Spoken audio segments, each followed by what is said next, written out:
They don't want you to hear this, but brace yourself, this will change everything. Life isn't kind. The world isn't fair. And guess what?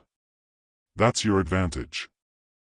Most people wait for the right moment. But the truth? Life doesn't wait. If you're tired, good. If you feel pain, good. That's the first sign you're alive. Don't run from the hard stuff. Use it. Because every great transformation starts with one brutal truth. This world doesn't owe you comfort. And I'll also tell you the exact opposite of what I've done. It's the truth. It is the truth. So imagine how much I've developed in that time frame. But this is the scary thing. Why most people don't want to do that, build that willpower, is because it is scary. It unlocks a whole bunch of things about who you are and who you're not. And a lot of people don't want to go down that journey to discover who they are and who they're not. Because it's not a pretty journey. I mean, I've gone down it. It's not like I went down it once. I go down it all the time. And when you unlock that, and you can't just turn it off. Like people say, hey, well, how come you haven't retired yet? I built all this willpower. Do you think it's going to let me just retire because my knees hurt? It's telling me every morning, I wake up like, man, my knees hurt, my legs hurt, my body hurts, but you can still run. So why aren't you running? If you can still run, there'll be a time when you can't lace them up anymore, but you can still run. So I still run. When the time comes I can't run, the body will say, you just can't run. But if I can still do something, that willpower that I have created, it makes me do it every fucking day. And that's what they don't get. What builds a human being is you start with the small building blocks. And before you know it, man, you become something that it doesn't even make sense to most people because it's just who you are now. That's why I can still run at 50 at 49 with broke down knees and broke down body, because my body knows you still can. Therefore I do. Second you stop, the willpower is gone. And that's beautiful. I'm so glad you brought that to me, because I always wonder, what's this separation thing now? At 24 years old, I started building something that I didn't even know was going to be what it is now at 49. And that's all it was just that. Excuses are lies. No one is coming to rescue you. Not your parents. Not your boss. Not your friends. You want success.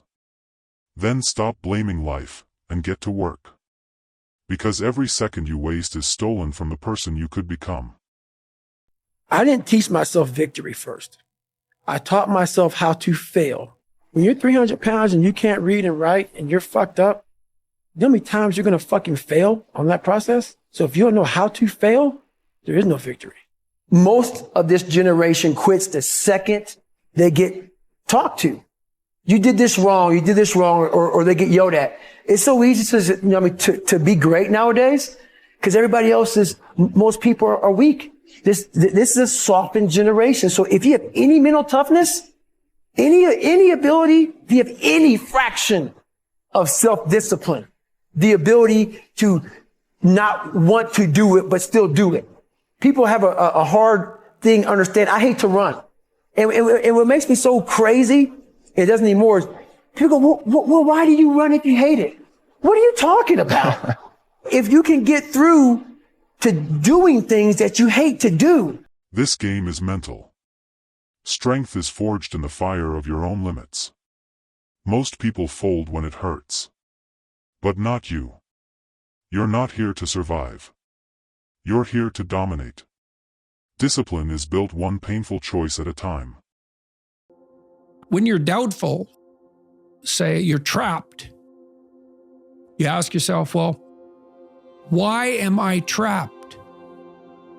And that's a hard question, right? Some of it's your own inadequacy.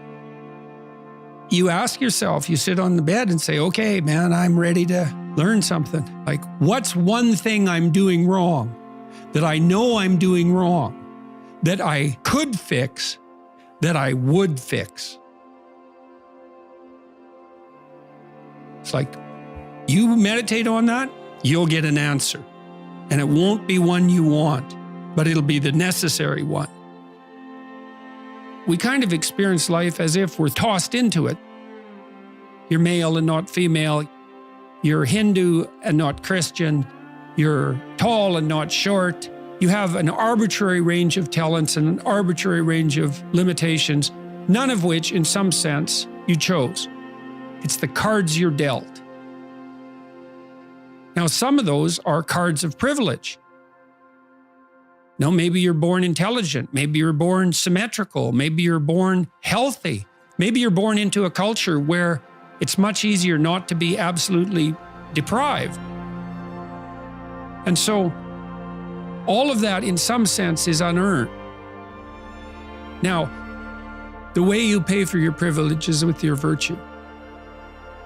You have these opportunities and this existential guilt. And the way you expiate that and atone is by doing your best to live the best possible life you can manage, to speak the truth, to treat people with respect, to abide by the principles of the dignity of the individual, and to put your house in order. And that's how you pay for your unearned privilege. If you don't believe in you, why should anyone else? Stop apologizing for wanting more. Stop dimming your light to fit in. You are worthy of greatness. But no one's handing it to you. You've got to prove that to yourself, daily.